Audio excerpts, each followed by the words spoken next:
Maka jangan biarkan kemudian gambaran profil yang tadi itu saya terangkan dalam bentuk deskripsi pohon tadi dengan buahnya yang seperti itu ya.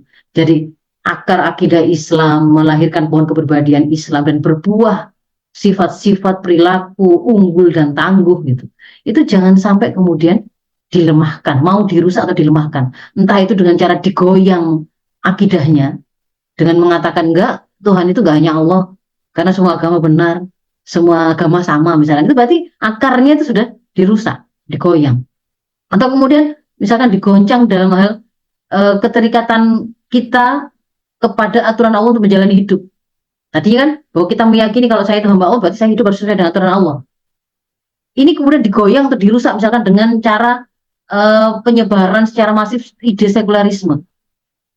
Kamu jadi muslim ya muslim, silakan. Tapi ketika kemudian bicara tentang bagaimana bergaul, bagaimana kerja di kantor, bagaimana menilai kebijakan penguasa, misalkan nggak usah bawa agama. Nah, itu berarti kita sedang dirusak koneksi antara akidah dengan pilihan jalan hidup kita. Nah, Gen Z jangan mau itu, jangan mau.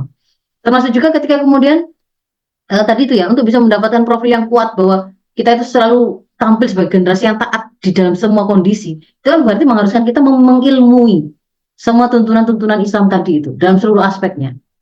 Maka kalau kemudian ada yang berusaha menjauhkan Gen Z, menjauhkan kita, menjauhkan anak-anak saya semuanya yang mungkin ada yang menyimak hari ini dari syariah Islam yang itu sebenarnya way of life mereka, way of life kita, justru malah kemudian ditakut-takuti. Wah, syariah itu primitif, syariah itu barbar. Masa orang pezina kok kemudian dirajam? Apa itu hukum potong tangan misalkan? Di apa namanya dijelek-jelekkan, diburukkan, dilakukan arus Islamofobi, maka jangan mau, jangan mudah ditakut-takuti karena Anda kan punya karakter, Anda nanti digital begitu kan ya, mudah terakses, mudah mengakses dengan beragam informasi. Maka Anda juga bisa kemudian melakukan konfirmasi apakah itu ide yang benar ketika dituduh Islam itu barbar, Islam itu radikal misalkan. Apakah kalau kemudian terlibat dalam apa misalkan waktu sekolah itu ikut apa OSIS, SKI misalkan, wah itu katanya bibit-bibit teroris. Nah, itu Anda kritis, Anda bisa mencari itu. Itu yang pertama. Jadi jangan mau profil kalian dirusak atau dilemahkan. Dibikin malah nggak meyakini Islam, nggak meyakini Islam itu sebagai ideologi juga jalan hidup. Malah kemudian dijauhkan dan dibikin takut dengan syariah, nggak menginginkan syariah. Kalau ada orang bicara syariah malah malu atau malah takut. Nah itu berarti ada tanda-tanda kita sudah mulai terpengaruh aktivitas perusakan profil kita. Yang kedua, tadi beberapa karakter yang kalian punya, masa muda, jumlah besar, kemudian punya karakter sangat mahir dengan teknologi, FOMO itu kan artinya nggak pasti mudah nyari info gitu kan ya. Itu kan pada sisi yang lain juga akan bisa semakin kalau Anda itu navigasi Anda tadi benar, Anda sudah punya punya filter tadi sudah dipegang, kan Anda akan menavigasi itu kan dengan tepat gitu kan ya. Nyari apa informasi yang saya butuhkan. Gak sekedar diombang-ambingkan oleh tontonan-tontonan reels, video-video pendek yang hanya isinya itu misalkan bayi-bayi yang ketawa atau nangis atau kan nggak begitu ya. Tapi tahu FOMO-nya tadi itu diarahkan kepada untuk melakukan tatabuk, mendalami fakta-fakta realitas, melakukan riset berita lah misalkan. Nah, itu kan bisa kemudian begitu. Jadi potensi besarmu jangan sampai dibajak atau ditelikung dan diberdayakan hanya untuk kepentingan penjajah, hanya untuk membuat roda ekonomi mereka berputar. Anda dijadikan sebagai pasarnya. Jadi kerjanya nyekrol hanya untuk apa? Melihat produk-produk mana yang mau Anda beli gitu ya. Dan untuk bisa kemudian membeli itu berarti Anda harus kerja. Maka kemudian diarahkan orientasi itu pokoknya kerja itu adalah kepentingan utamamu. Diajarkan seperti itu padahal di belakang itu yang mereka inginkan itu adalah roda industri ekonomi mereka itu berputar dan menjadikan kita sebagai sekrup-sekrupnya.